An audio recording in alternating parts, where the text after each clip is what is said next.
चलिए आज हम बात करते हैं उत्कृष्ट मॉडल विद्यालय प्रवेश चयन परीक्षा सामान्य विज्ञान विषय का लेक्चर नंबर 3। तो चलिए शुरू करते हैं।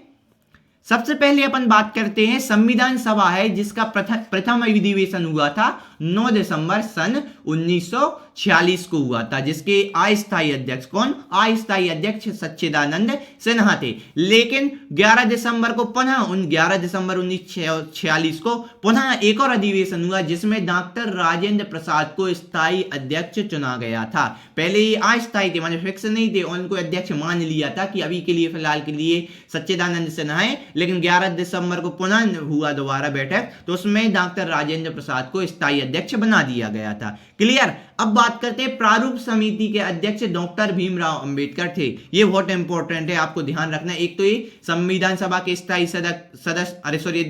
अध्यक्ष डॉक्टर राजेंद्र प्रसाद, और इसके बाद प्रारूप समिति के अध्यक्ष डॉक्टर भीमराव अंबेडकर थे। अगला, संविधान को तैयार होने में 2 वर्ष 11 माह 18 दिन लगे थे। ये बात को भी ध्यान रखना है। इसका कार्यकाल पूछा जाता है कि कितने समय में संविधान बनकर तैयार हो गया था, तो वो था 2 वर्ष 11 माह 18 दिन का समय। क्लियर। इसके बाद 26 नवंबर सन 1949 को संविधान बनकर तैयार हो गया था तथा 26 जनवरी 1950 को लागू हुआ था। जो अपना संविधान था भारत का, वो 26 नवंबर सन 1949 को बनकर ऑलरेडी तैयार हो चुका था, लेकिन 2 महीने पश्चात 26 जनवरी 1950 को ये लागू हुआ था। इसलिए अपन इस दिन क्या मनाते हैं? गणतंत्र दिवस मनाते हैं। लेकिन 2 महीना पहले ये है ना बन के तैयार हुआ था, लेकिन लागू हुआ था 26 जनवरी 1950 को। क्लियर हुआ बात? बिल्कुल ठीक है ना। अब बात करते हैं देश का प्रथम नागरिक। जो अपने देश का प्रथम नागरिक किसे कहते हैं अपन? राष्ट्रपति को कहते हैं। जो देश का प्रथम नागरिक होता वो राष्ट्रपति होता है। ठीक है ना।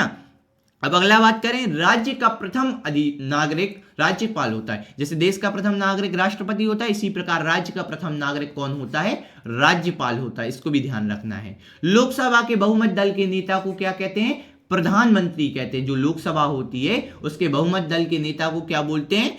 प्रधानमंत्री बोलते हैं। ठीक है। इसके बाद लोकसभा का कार्यकाल होता है वो 5 वर्ष का होता है। लोकसभा में जो चयन सदस्य होते हैं ना, सांसद, उनका कार्यकाल होता है 5 वर्ष के लिए। बिल्कुल। इसके बाद डॉक्टर भीमराव को संविधान का जनक कहा जाता है। जो डॉक्टर भीमराव अंबेडकर जी हैं उनको संविधान का जनक कहा जाता है, क्योंकि पूरी भूमिका उन्हीं ने रखी थी। ठीक है ना, संविधान की। बिल्कुल।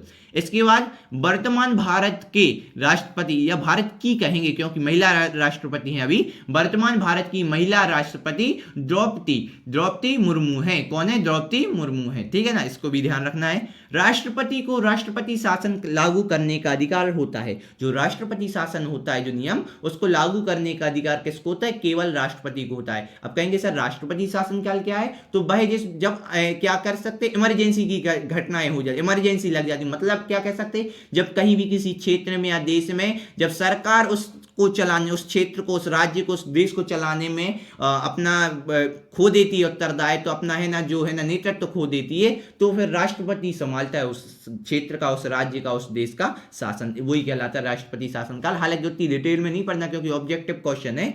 तो राष्ट्रपति को राष्ट्रपति शासनकाल लागू करने का अधिकार होता है, ये बस याद रखना फिलहाल के लिए। ठीक है ना। अब बात करते हैं, संविधान ने हमें 6 मौलिक अधिकार दिए। कितने?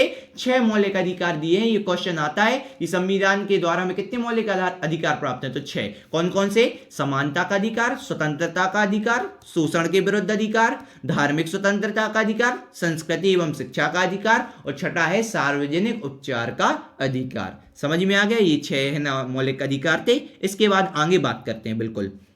तो वंदे मातरम जो हमारा राष्ट्रीय गीत है, इसकी रचना बंकिम चंद्र चट्टोपाध्याय ने अपनी पुस्तक आनंद मठ में की थी। तो आपको ये ध्यान रखना, ये आता है कि वंदे मातरम जो हमारा राष्ट्रीय गीत है उसकी रचना किसने की थी? बंकिम चंद्र चट्टोपाध्याय ने। कई जगह चटर्जी भी लिखा रहता है, तो कोई भी वही बंकिम चंद्र याद रखना, बंकिम चंद्र चटर्जी या चट्टोपाध्याय।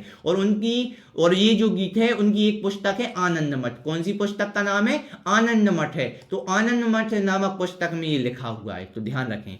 फिर भारत के राष्ट्रगान जो जनगण मन की रचना थी वो रविंद्रनाथ टैगोर जी ने की थी, जिसे गाने में कितना समय लगता है? 52 सेकंड का समय लगता है। इसके बाद अगला बात करें तो भारत के जो प्रथम राष्ट्रपति हुए, स्वतंत्र भारत के जो प्रथम राष्ट्रपति हुए वो हुए डॉक्टर राजेंद्र प्रसाद। ये भी बहुत इंपॉर्टेंट है, तो आपको ध्यान रखना है। ठीक है ना। भारत के प्रथम प्रधानमंत्री कौन है? पंडित जवाहरलाल नेहरू जी हैं। इसके बाद भारत की प्रथम महिला प्रधानमंत्री जो है वो है इंदिरा गांधी जी। बिल्कुल। इसके बाद ये बहुत इंपॉर्टेंट क्वेश्चन है, आता है कई बार कि भारत में संविधान द्वारा 22 भाषाओं को मान्यता दी गई। ऐसी तो बहुत सारी लोक भाषाएं होती हैं क्षेत्र विशेष की, लेकिन जो संविधान द्वारा जिसे मान्यता प्राप्त की दी गई है वो है केवल और केवल 22 भाषाएं। ठीक है ना? बिल्कुल। अब इसके बाद बात करें, भारत में लोकसभा सीटों की संख्या 545 और राज्यसभा सीटों की संख्या 230 है। ये भी बहुत इंपॉर्टेंट है क्योंकि ये क्वेश्चन भी कई बार पेपर में आ चुके हैं। फिर मध्य प्रदेश में विधानसभा सीटों की संख्या कितनी है? 230 है, तो इसको भी ध्यान रखना है आपको। ठीक है। सर्वोच्च न्यायाधीशों की नियुक्ति कौन करता है? राष्ट्रपति करता है। बिल्कुल। और न्यायाधीशों का कार्यकाल के लिए अधिकतम आयु कितनी वर्ष होती है? 65 वर्ष होती है। माने अधिकतम न्यायाधीश कितने वर्ष तक रह सकते हैं? 65। माने अधिकतम कितनी वर्ष उम्र हो सकती है उनकी? तो 65 साल हो सकती है, फिर वो रिटायर हो जाते हैं। ठीक है ना? संविधान द्वारा हमें 11 मौलिक कर्तव्य प्राप्त हैं। ये भी बहुत इंपॉर्टेंट क्वेश्चन है, तो आपको ध्यान रखना। हालांकि है इंपॉर्टेंट सारे, क्योंकि आपको छाट छाट का बिल्कुल इंपॉर्टेंट क्वेश्चन पढ़ाए जा रहे हैं, लेकिन तो भी उनमें भी जो महा इंपॉर्टेंट कह सकते हैं मोस्ट आईएमपी क्वेश्चन है वो ये है कि संविधान द्वारा हमें कितने मौलिक कर्तव्य प्राप्त है? 11 मौलिक कर्तव्य प्राप्त है। बिल्कुल। अब इसके बाद वयस्क व्यक्ति की आयु 18 वर्ष होती है। वयस्क व्यक्ति मतलब जो वयस्क मताधिकार होता है वोट डालने की आयु, कि कितने साल में अपन वोट डाल सकते हैं। तो 18 वर्ष के आप जैसे ही हो जाते हैं और आपको वोट डालने का अधिकार होता है। तो ये भी बहुत मोस्ट इंपॉर्टेंट क्वेश्चन है, बार बार आता है, तो ध्यान रखना कि वयस्क व्यक्ति की मताधिकार आयु कितनी होती है? 18 वर्ष होती है। बिल्कुल, कोई दिक्कत नहीं। हाँ। इसके बाद भारतीय संविधान में, ये तो अपन पहले ऑलरेडी पढ़ चुके, डबल आ गया है, 22 भाषाओं को मान्यता प्राप्त दी गई है। और इसके बाद मौलिक अधिकारों की रक्षा कौन करता है? सर्वोच्च न्यायालय करता है। ये बात ध्यान रखना है अपन को। अब इसके बाद जल सेना जो होती है, जल सेना हुई, अपनी थल सेना हुई और वायु सेना हुई, वो तीनों सेनाओं के जो सेनापति होते हैं वो कौन होते हैं? राष्ट्रपति होते हैं। इसको आपको विशेष ध्यान रखना है। बिल्कुल। और भारत में 28 राज्य तथा 9 केंद्र शासित प्रदेश हैं। तथा मौलिक कर्तव्य जो अपने 11 मौलिक कर्तव्य कितने हैं? 11 मौलिक कर्तव्य हैं। उनको 42वें संशोधन में, जब संविधान का संशोधन माने उस नई चीज ऐड करी जाती है या कुछ चीज अलग की जाती है, तो वो संशोधन किया जाता है। तो उसमें 42वें संशोधन में मौलिक कर्तव्यों को जोड़ा गया था। तो ठीक है ना? तो ये ध्यान रखना, 42वें संशोधन में मौलिक कर्तव्य को जोड़ा गया था। क्वेश्चन आ सकता है। बिल्कुल। ठीक है ना? इसके बाद जीएसटी का पूरा नाम होता है वस्तु एवं सेवा कर हिंदी में। हालांकि इंग्लिश में होता है गुड्स एंड सर्विस टैक्स, लेकिन अगर हिंदी में बात करें तो वस्तु एवं सेवा कर। बिल्कुल।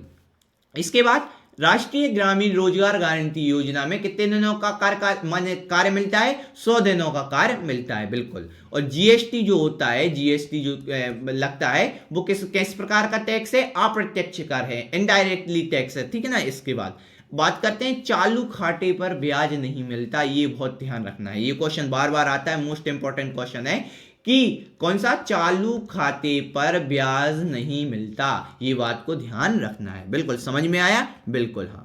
ठीक है ना? इस प्रकार से अपन ने काफी एसएसटी के सोशल साइंस के अपन ने बहुत ही ज्यादा इंपॉर्टेंट क्वेश्चन को कवर किया है, और आने वाले लेक्चर में जो शेष बच गए हैं उनको भी करेंगे। तो मिलते हैं अगले लेक्चर में, तब तक के लिए थैंक यू, धन्यवाद।